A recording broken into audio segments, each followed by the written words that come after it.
Well, to say that there's a lot going on in the theme park realm would be quite an understatement. We've got Epic Universe opening in less than a month and a half at this point, and we just got word a few days ago the Universal Studios UK theme park has been greenlit, and that is looking to open in 2031. And in that concept art, some people started looking at it and noticing a few things that could be coming, and it seems like some of that may be true, as the BBC has an article out saying what is coming to this park.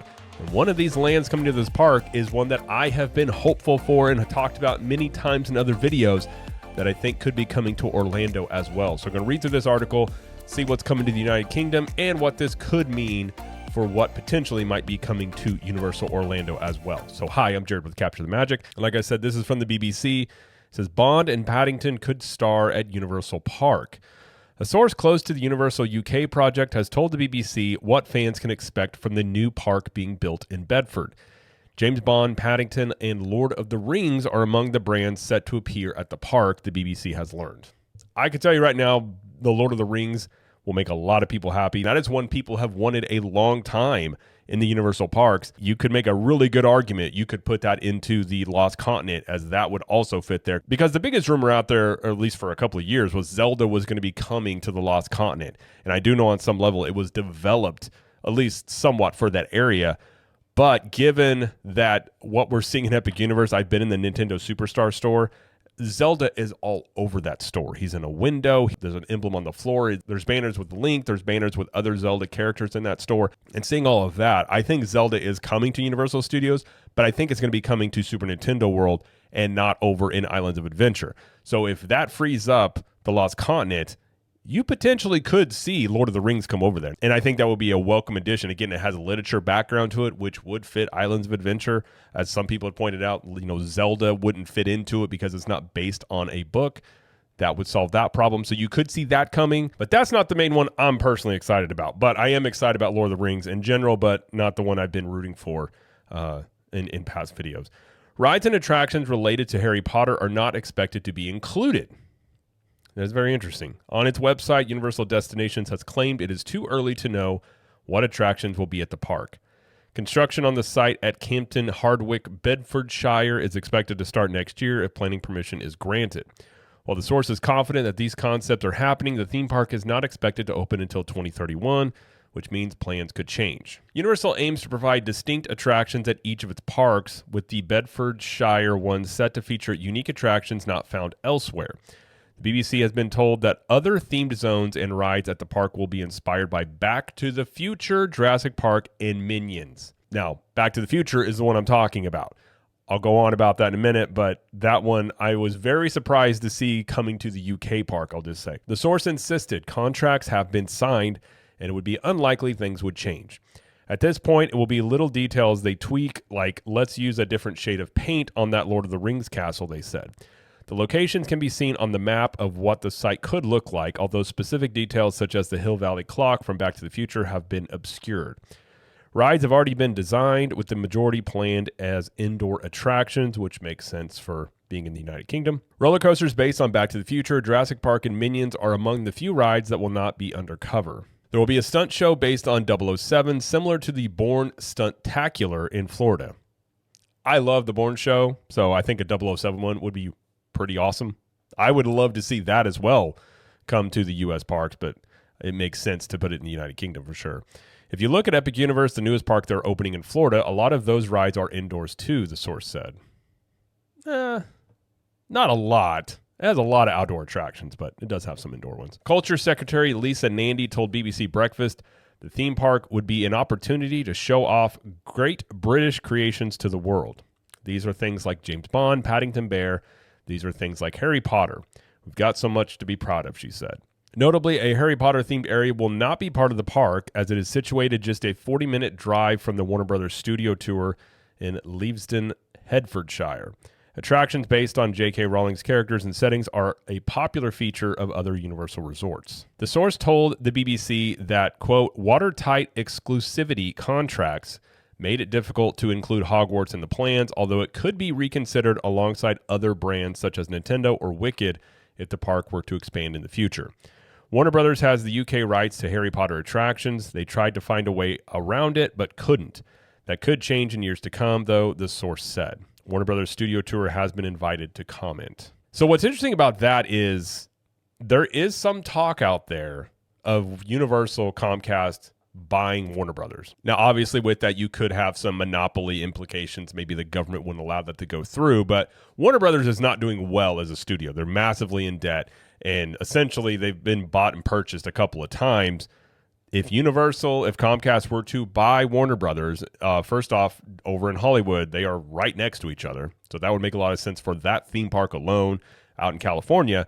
But if they were to buy it, that would then give them the rights to Warner Brothers' catalog of things to use in the theme parks, presumably, unless they've got existing contracts and things that may fall under different, exemptions and contracts and things like that. But theoretically speaking, that would open you up to being able to do more of the Harry Potter things much easier. And also, if you look at the fact that maybe if Harry Potter is an expansion area, if they need, more people coming into that park, that would be a great way to add something to that park to boost attendance there potentially. Same with Nintendo as well. Also, if Universal were to buy Warner Brothers, they obviously have DC as part of them.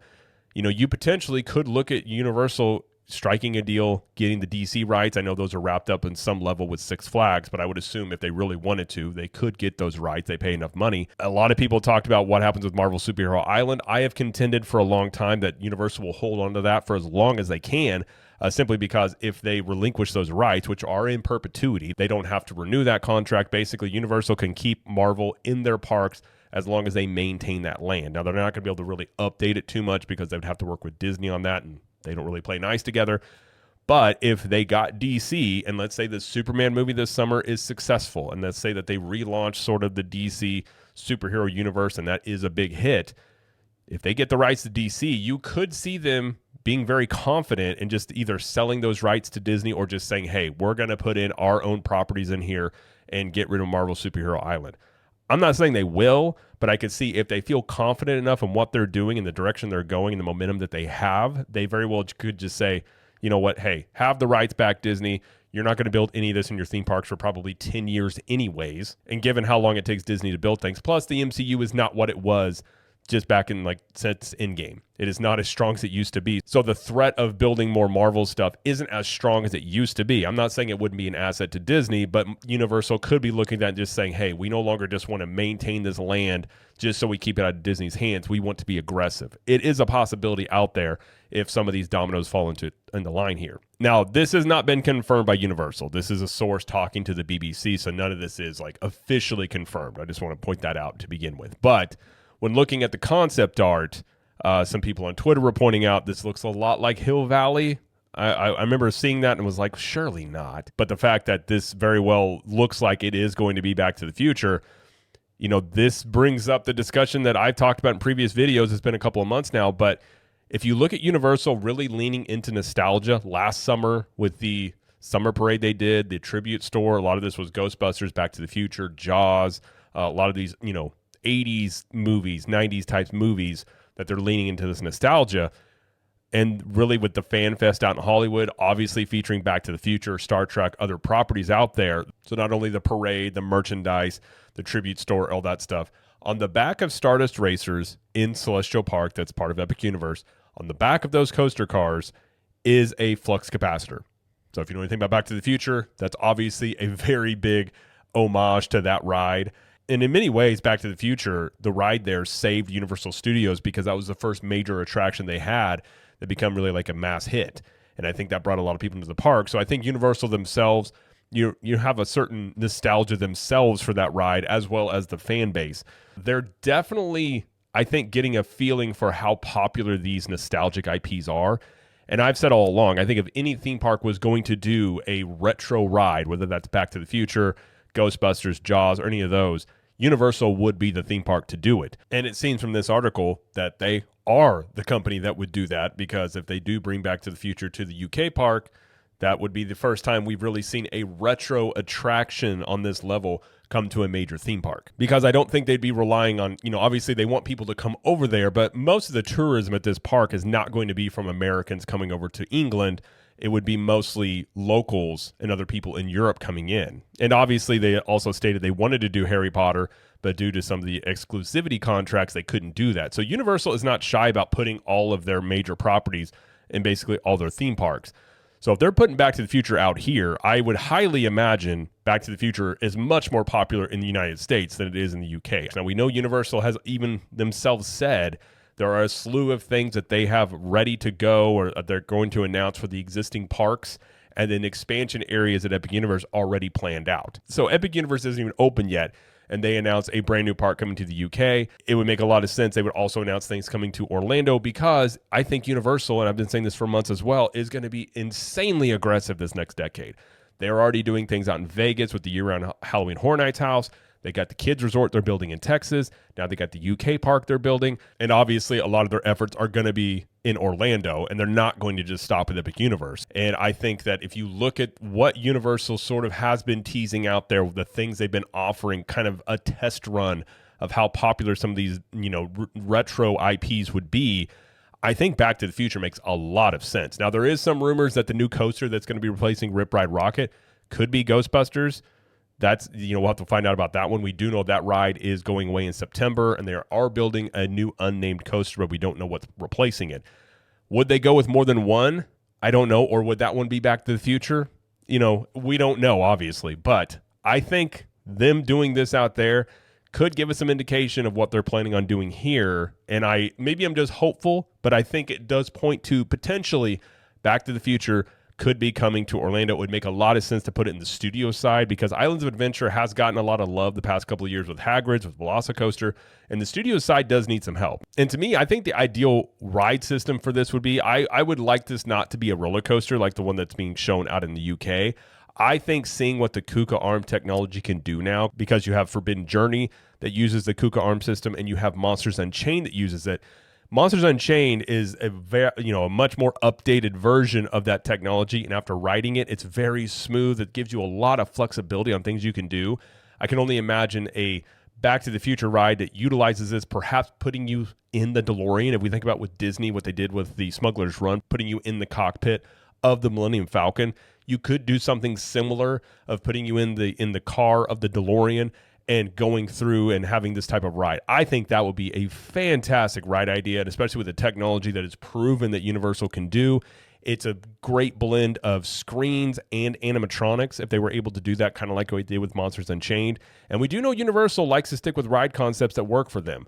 So this is one, I think, if Monsters Unchained is getting rave reviews, I've ridden it, it's amazing. All the reviews you've heard are fantastic. It is a mind-blowing attraction. Obviously, Battle to Ministry is another type of similar sort of ride system. So you could see either one of those ride systems involving this. So my logic is simply, I just don't think they would put Back to the Future only in the United Kingdom. I think that this is something that makes a lot more sense in Orlando, which is why when I first saw that, I almost didn't believe it, because I was like, surely they wouldn't put it in the UK. Now, it could have a really big UK following that I'm not aware of. But again, to me, this makes a lot of sense to put into Universal Orlando, especially on the studio side. It would fit in perfectly with what that theme park originally was. Ride the movies. It's retro themed. I think it would be a absolutely perfect fit for Universal Studios Florida, and I think it would be a massive success. I really do. And I think if you did Back to the Future, that opens you up to other properties. You could see a comeback of Jaws. You could see a comeback of a lot of things retro themed at Universal Studios Florida, and that could become kind of the park's identity, that they don't have to go after the most brand new relevant IPs out there, that they can dig deeper into libraries of fan favorites and show the strength of their parks in terms of not only taking some of these older franchises, making them into lands, but doing them very, very well to where, it proves the concept really that it doesn't have to be just about the IP, but it's about how you bring that into the theme park realm. It's something based off of classic Universal properties and IPs that have been in their parks before that people would really enjoy seeing. They're not doing things that are necessarily just the tried and true methods when it comes to theme parks. They're taking some risks, and I think this may be one they do, and future things that they have coming could be in that same category. So I'm rooting for this as much as I can, that this is coming to Universal Studios Florida. Obviously, if you're in the UK, these announcements are very exciting, and if you are in Orlando, or you're wanting to go to Universal Studios Florida parks, potentially this is all very exciting things, because some stuff is coming. We do know that. It's just what those things are, and maybe this is a teaser of what could be coming to Universal Studios Florida. So we'll have to wait and see on that. But either way, that's going to be it, though, for this video. If you like this video, please like it and subscribe to the channel, as we do lots of coverage here of Universal Studios, Epic Universe, Disney World, and pop culture. And let us know in the comments, do you think Back to the Future will be coming to Universal Studios Florida? And do you think anything else will be coming as well? And until next time, we will see you in the parks.